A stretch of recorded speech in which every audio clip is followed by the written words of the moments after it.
I follow my mind, I never go wrong.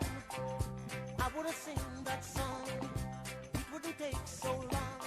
Never could do wrong. Hey, hey, if I follow my heart, I'd be led by emotions in my every notion. It will lead me astray now, each and every day now. Hey, hey, if I follow my heart, my mind is a fine mind. My mind is a right mind. My mind is a clear mind, clear mind. If I follow my mind, I'll never go wrong. I wanna sing that song, it wouldn't take so long. Never could do wrong. Hey, hey, if I follow my mind. Jimmy Cliff, the great Jimmy Cliff from Jamaica. If I Follow My Mind. This is from his 1976 album, Follow My Mind. This is Leid Stories. I'm Latrice Leid, and we're going to do a kind of pop quiz today. Let's see if you've been paying attention. This is being done because there are changes occurring before our very eyes, and they're not being reported as changes per se, but as new policies that the Trump administration, the president actually himself, is pursuing, but in fact are changes. Why? Because it is generally agreed, the consensus is that Donald Trump's uh, campaign is flagging. And these days, much of what he's doing is out of desperation to revive a flagging campaign. As such, things are very fluid and will continue to be, because with every move he makes, he has to calibrate it and study it to see whether it's yielding the desired effect. And if it is not, and this is on a day-by-day basis, some change will be made to bring things back to where he wants them to be. So you may think that there are crazy things happening, but they're not crazy. The fact is, he is recalibrating his campaign almost on a daily basis to see whether, according to the polls, he's going in the right direction and his actions are yielding the result that he wants. Which tells you that in this time, this period of time, policies are made not because they make sense necessarily, not because they're needed, but because they might work within the larger context of things, which is to get him back on track. Statements being made, all of it is geared toward getting people to believe that Trump is getting back on track and he needs support. So, literally, sometimes even within the span of a day, you would find out that Trump takes one position in the morning, and then by midday or early afternoon, things change. So, two things to keep in mind. The number one thing is that he's testing out his so-called strategy. I'm sorry, I'm having dental work done, and it's messed up my mouth. So you have that, and you have the burning desire to really step out of this bubble that he'd been in for so long and truly move into the place that he longed to be, which is he's a military leader now. He has evolved. He's a military leader, and he doesn't need any company. He's doing a lot of things by himself. You notice that at news conferences, no more are you seeing, no longer are you seeing people who typically show up when he's discussing, say, healthcare. Fauci is gone. Dr. Birx is gone. And he told the reporter flatly when she asked, well, how is it that you're discussing health, but you don't have any of your health experts with you? And he said, well, they've briefed me and I know what they're thinking, and we go from there. He is going it alone. Every single available minute of coverage will be focused on him and him alone. He's egomaniacal, as we know, so he's hogging all the time. He is doing all the roles. He's supervising everything himself. He's a man doing the job by himself. He's so strong. He's so knowledgeable. But this is the change that we are seeing in Donald Trump now, especially since he has come to believe, finally, and it's clear to see that what he is thinking about his campaign going so well, it ain't necessarily so. All right, so our task today, and you are going to be our instructors. You're going to instruct us about what exactly is happening here. We know that Trump has announced that he will be surging. That's the new word now. He's surging uh, federal agents into many cities, all of them led by Democrats. How stunningly shocking that is. And this is to clean up these crime ridden states, to restore faith in government and in government's ability to do the right thing and keep them safe. And of course, it's all about him.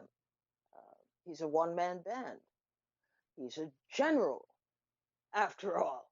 He's a commander in chief. So he's commanding these agents into various cities.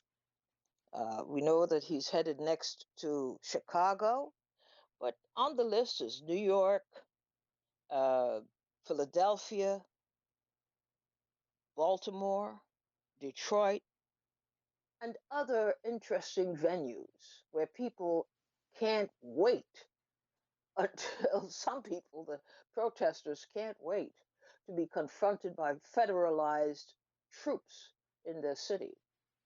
We know, for example, that in the city of Chicago, the mayor there, Mayor Lori Lightfoot, has already said to Trump, no federal agents here. She has since amended her position and said, we could use help if that help that comes in is not military, federal military help, and if they understand that they must cooperate with our police department and coordinate their efforts with the police department.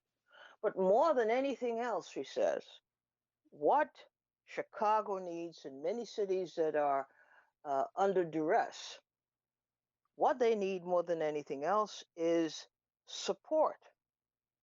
for social programs that will ease the burden on the cities.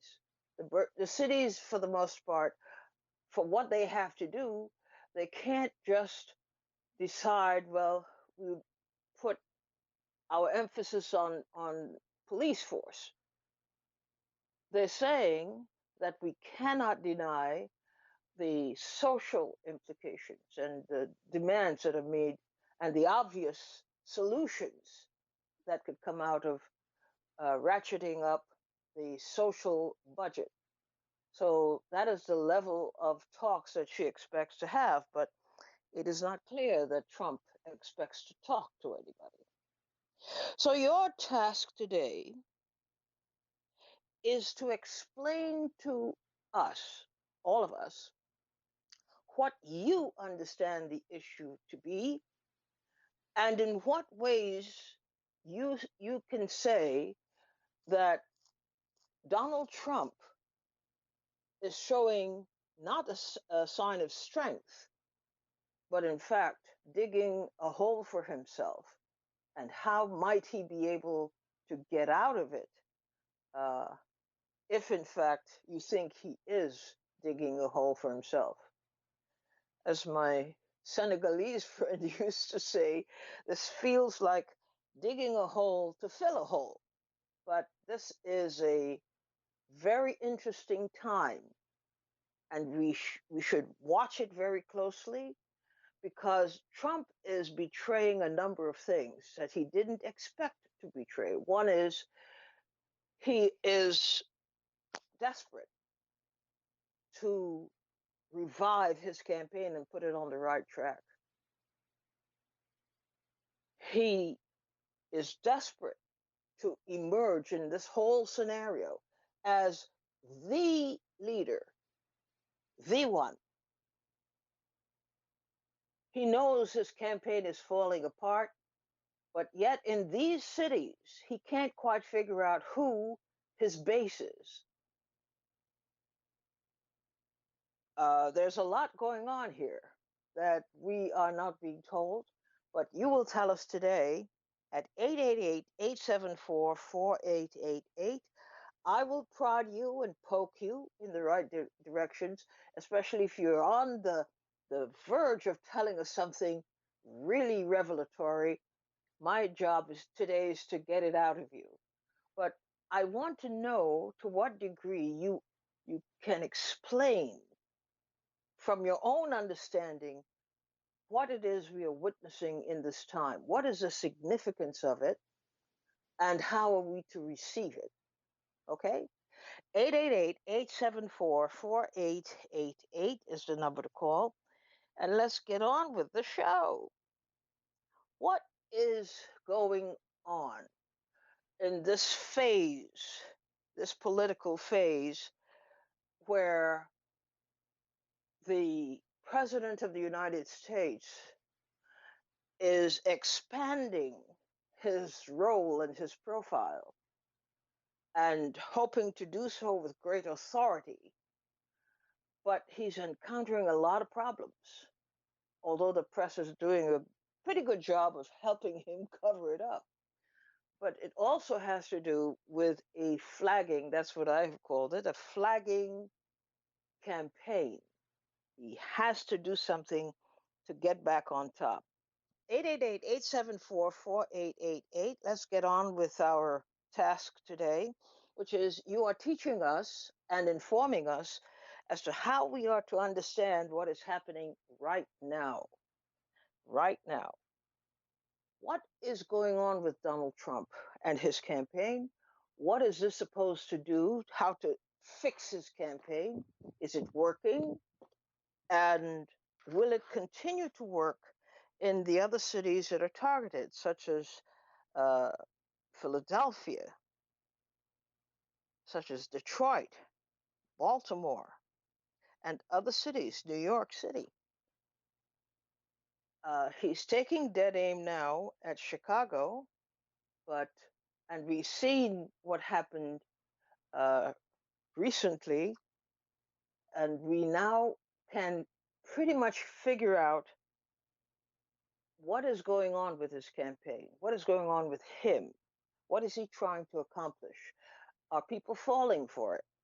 Or do you have indications that people are now beginning to take second and third looks at it? Going through this exercise is that very often, at least in the world of radio and in newspapers too, generally in media, the idea is that people wait for the media to tell you what's happening. And I believe very differently. You are observing what's happening. You should have an idea and you should be able to tell us about it. 888-874-4888. I saw people calling in, but I don't see your names. What's going on? What is going on? We will get this solved one way or the other. Okay, Ed from Jamaica, you're up first. Thank God. Hey, how you doing, Latrice? Okay. Hallelujah. Give us a nice précis, a nice short version, and tell us, teach us from your perspective what is happening here. Well, I mean, if you know the history of Donald Trump, which I've endeavored to look into uh, ever since his run and his candidacy, his presidency, he's well, right now he's hedging his bets. I mean, he's if you look at his real estate history, he's always been trying to play both sides against the middle. You know, with his many failed casino ventures when he went to go get loans from banks. He said, we're not making money on it now, but things will get better, and eventually the problem will rectify itself because that's what happens with casinos. But if it doesn't, don't be surprised, and I'll walk away and claim bankruptcy. And that's been his history. I mean, he makes pie in the sky promises, but he also leaves himself an outlet to where if it doesn't work, he doesn't look like a total buffoon. Is it working now? I don't think so. I think with the COVID-19 crisis has really caught him with, for one of the better words, his pants down. It shows that he has no ability, no forethought, no wherewithal at all to be even an administrator, let alone president of the United States. And I think right now he's just grabbing the spotlight. He's pushing out the people that a normal leader would use, a cabinet advisors to help guide, to show and help guide through the situation.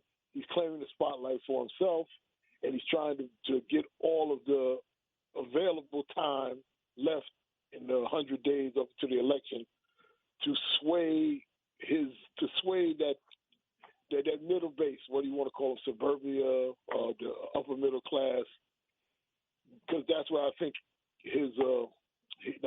he believes his success lies, in that niche.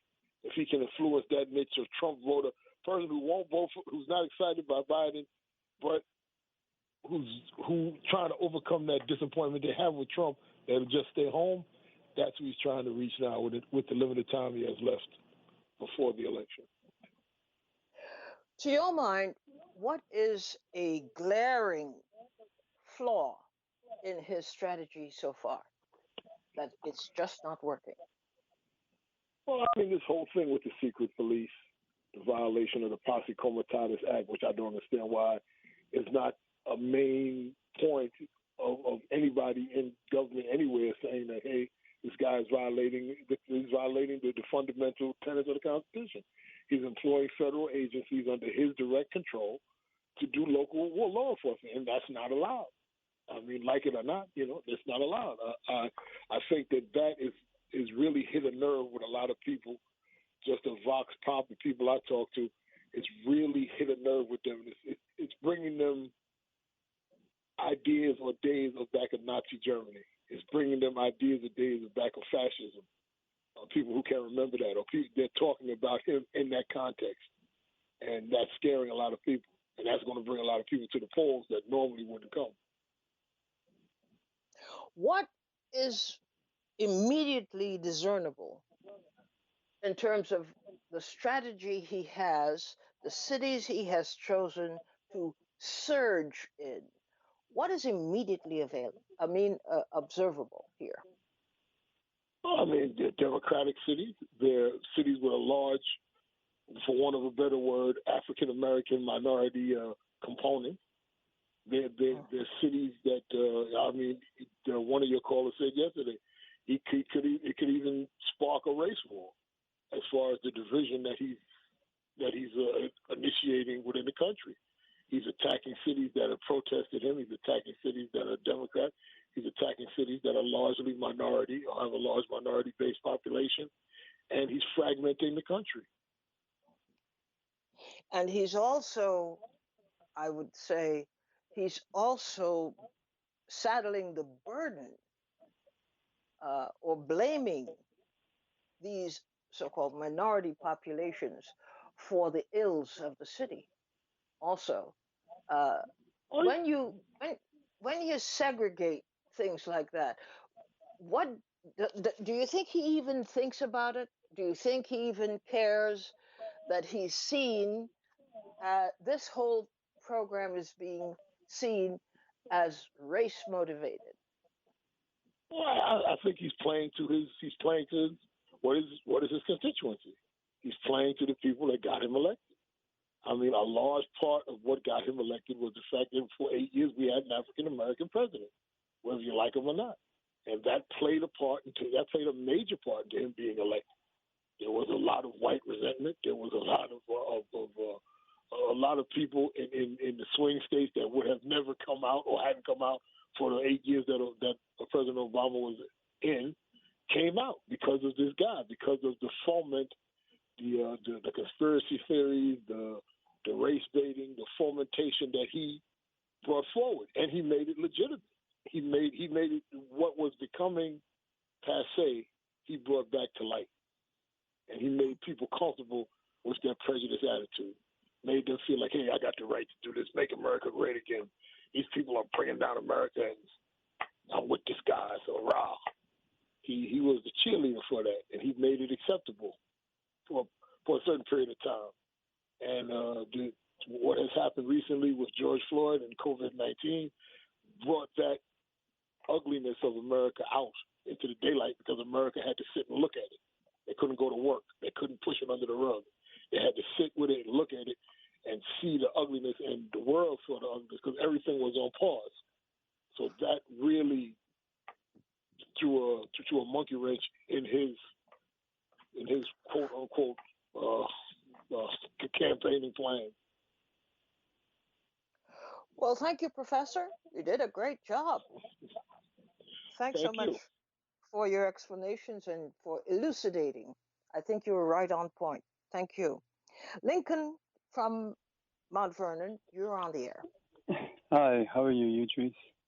Okay. Hey. Could you explain what is happening from your point of view? What is happening now, and how these various initiatives that the president is contemplating taking, how they fit into it?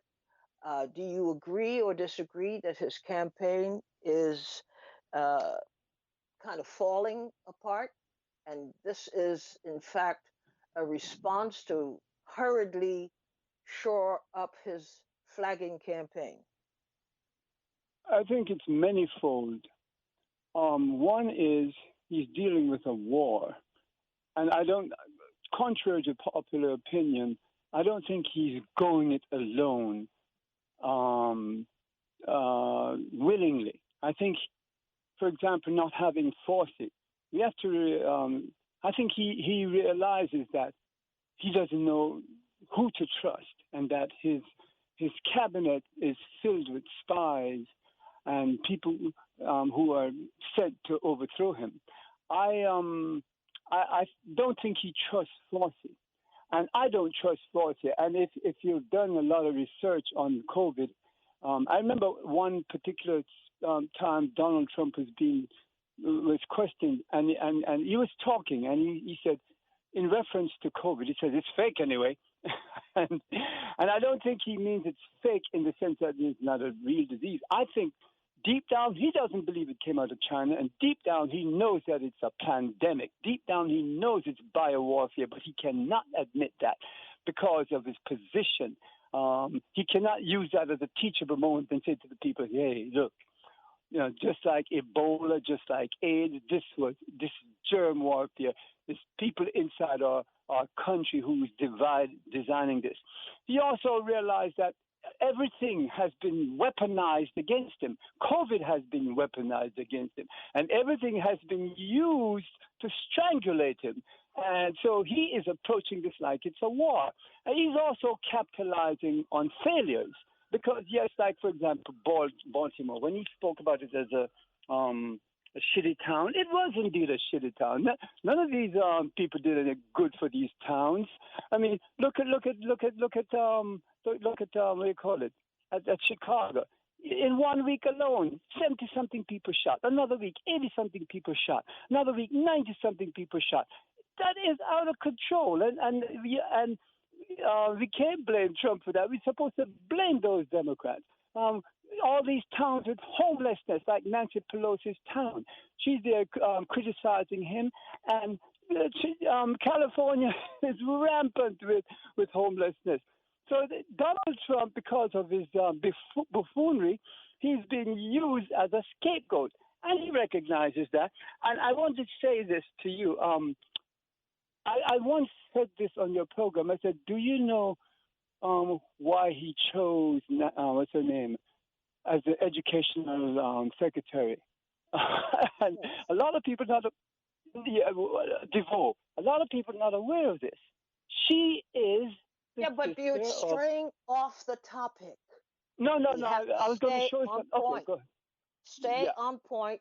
We're talking about Trump and his most recent reincarnation as the commander-in-chief and heading up this endeavor to clean up America. Yeah, and then just like all the others, when something occurs, they try to, like what do you call it, disaster capitalism. They all try to capitalize on a moment, just like how they capitalized on COVID, because they know that he was going to be reelected because of the so-called economy. So they realized, okay, this was a thing to sabotage him. And I'm telling you, I'm not a Trump supporter, but I'm not on the other side either. And I realize that they're all lying, and they are just as much liars and deceitful as he is. And right. I think in the middle of all of that, could you get to the question? The question is, how are we to interpret Trump's response? Part of it is self-defense, part of it is preservation, and part of it is the capitalizing on what is happening in these cities, demonizing them rightfully so, to say, hey, these Democrats couldn't clean it up, so I am doing it. He's doing to them just like what they did to him. Doesn't it seem odd to you that he finds absolutely no fault with the cities that are led by Republicans? All the cities. No, it doesn't seem odd. It doesn't seem odd to me in the sense that I know that he, like the rest, they only point out the wrongs of the others, just like how everybody points out the wrong of Trump, but they don't point out their own wrong. And he's doing the same thing they're doing. He doesn't point out his wrong, just like how they don't point out his wrong. They're all is fair in war is what they're all doing. All is fair in war.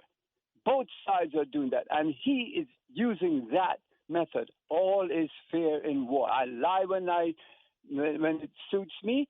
I tell the truth when it suits me, and they're both doing that. And so this guy is a fighter. And it's a funny thing, we all say he's crazy, but now we're all saying how he's strategizing. So we must make up our minds. Is he crazy or is he not? We say he's crazy when it suits us, but when he's doing things like this, we say, oh, he's strategizing. He must be a crazy strategizer. No, well, people they don't want to take everything away from him. They leave him with something that he could boast about. No. That's not true. The guy is crass, and I'm going to say it again. I'm not a supporter of him, but the guy is not no fool. Trump ain't no fool. And contrary to what people say, The question is not whether he's a fool or not a fool. The question is, how is he using the moment? How does it help his candidate, his campaign? How does it translate in the larger scheme of things as to how he is operating at the moment? What is the fallout? What is the side effect? Does he care that he has created a scenario where we can clearly see the racial implications of what he's doing, and he intends to hammer that point home because he's a racist? I don't think he's a racist. I don't believe that. All right, fine. But just the same, when you look at these things are not when I say I don't think coincidental. he's a racist, what I mean is he might give in to systematic racism. I mean, like for example, with the Please don't let's not go into this uh you know playing with words. Is he a racist or is he not a racist?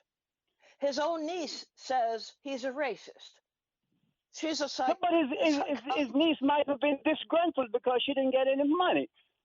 Right. Niece is disgruntled. There, David. Oh yes. Well, Right, I look at this like I look. Something. Let me just explain something.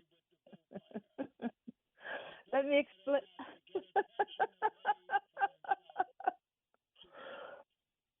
All right.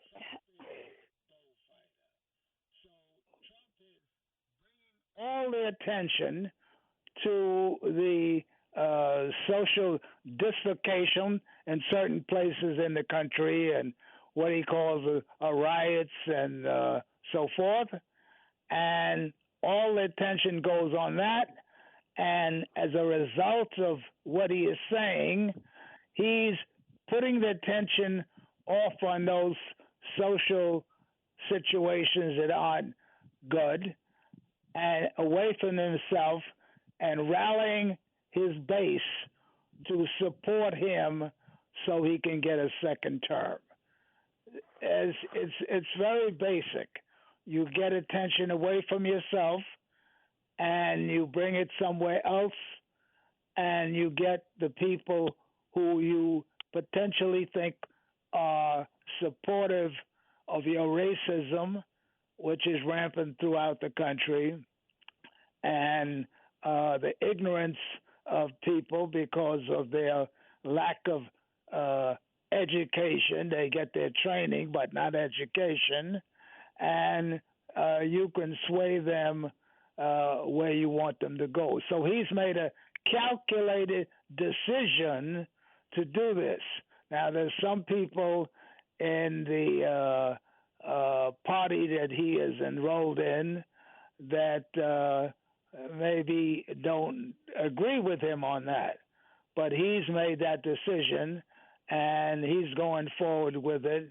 And his hope is this will rally a lot of his basic constituents to rally to his side to push him over, especially in the battleground states, to win the presidency again. But apart from the idea of doing things in order to win, it's part of, do you suspect that a part of what his agenda is to restore white supremacy in this country? Well, white supremacy is alive and well. It has not changed from the first president, George Washington, throughout the 45th of Donald J. Trump. It was a little different in the style of Barack Obama, where he let the ruling class know that business as usual would go on. So the point is that this is a tactical move on his part to pull a play that would appeal to that basic uh, group that's has supported them in the past, and especially in the six or so battleground states. That's the way I see it. All right. Well, thank you so much. All right, folks, before we go any further, I have to explain that we are dealing with quite a few technical, or should I say technological issues. Our calls keep getting dropped, and we've had to dance between two different systems in order to keep going today. So I thank you for your forbearance. But this is what has happened. This is not the usual case, as you know. But sometimes when things happen, who we have next. Mookie from Connecticut, you're on the air. Howdy. Greetings. Okay. Thank you. And salutations. Thank you. What is happening here? Could you translate for those of us who don't feel that we quite have a handle on it yet? Okay. Before I get conspiratorial, I'll remind you that all of our foreign policy preceding World War II was focused on goading Japan into war with us. I'm not going to get into the weeds, but with that premise, I'll say that there are a lot of people besides me who feel that the killing of George Floyd was totally intentional. Could have been any other individual killed. It could have been any other cop who did it. The order came down, and so my thesis here is that the powers controlling Donald Trump told him to order this the match to start the fire.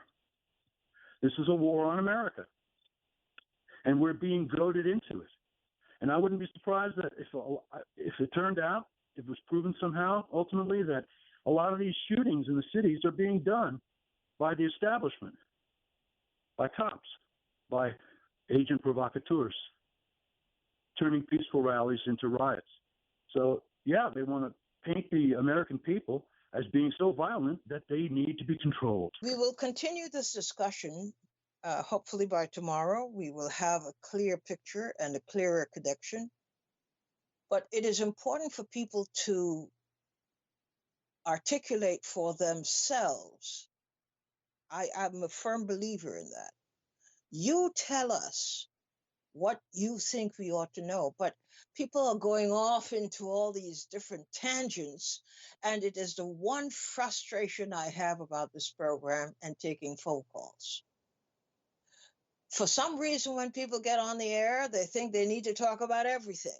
No, stay focused, please, so that we use our time judiciously and we use our time to great advantage. But when you take off on all these different things and you suddenly believe, well, you have our attention so that you're conducting a seminar or something. No, you're not. You're just doing exactly what was asked of you. Give us, from your perspective, what is happening now. Now. Okay? How are we to interpret the moment now? Some people would argue, well, you can't see things out of context. You have to see things in context. And in order to provide that context, they would argue, I have to take you all the way back to the Pleistocene era. I disagree. You can give us a pretty good picture, an accurate picture even, of what is going on by tailoring your presentation, specifically addressing the question.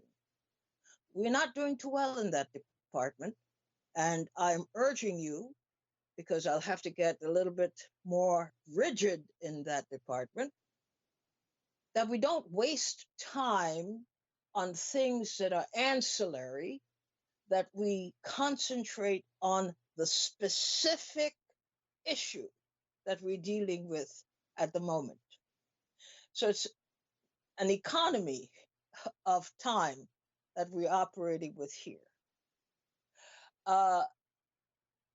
Don't introduce things that you can't prove or back up. I'm not interested in this program being used as a dumping ground for conspiracy theories. I won't allow it to happen. Make the effort to fulfill what we're asking you to do. If you are joining the program, just keep to the parameters that are set out, and that would be fine. Don't take us into la la land, and don't, put nebulous, amorphous statements out there and present them as if they are true.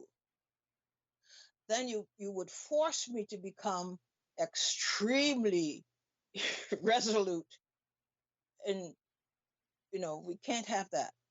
So we shut it down. It does a disservice to our listeners.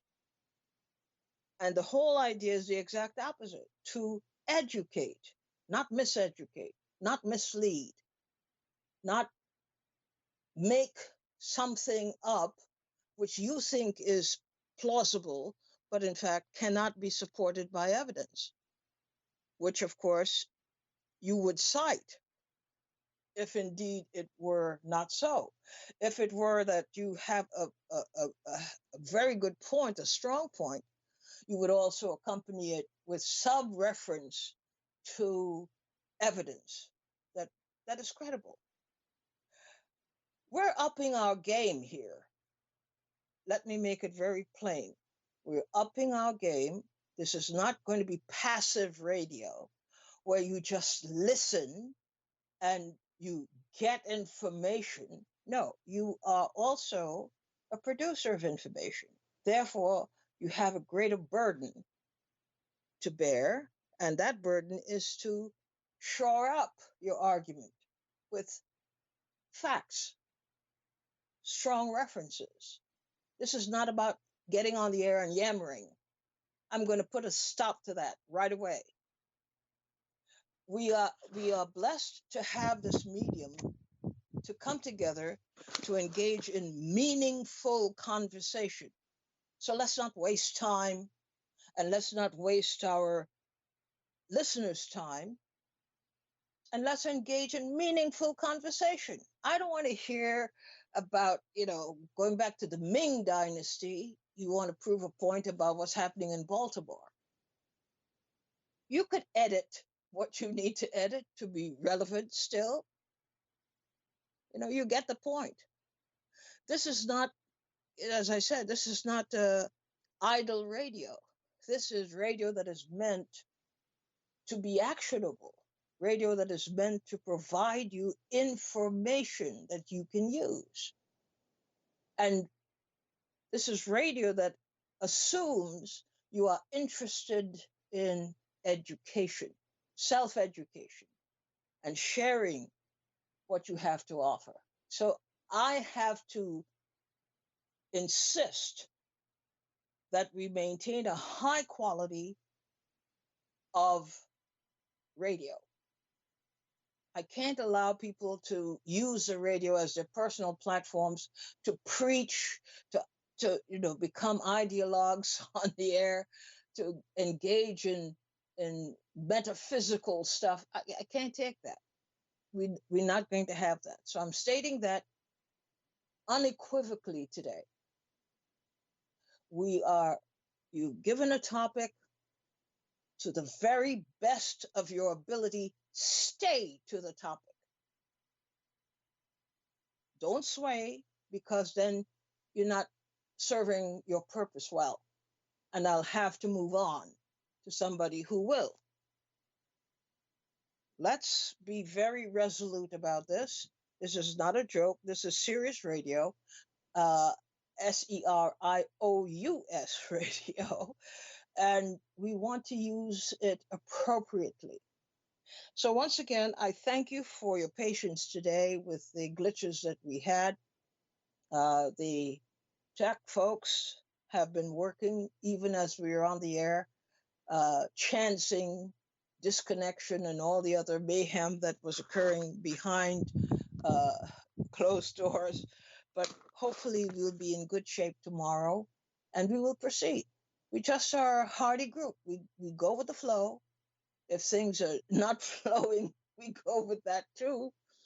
But we had quite a bit of a technical challenge today, and I thank you for being patient. So we'll see each other tomorrow. Bye bye.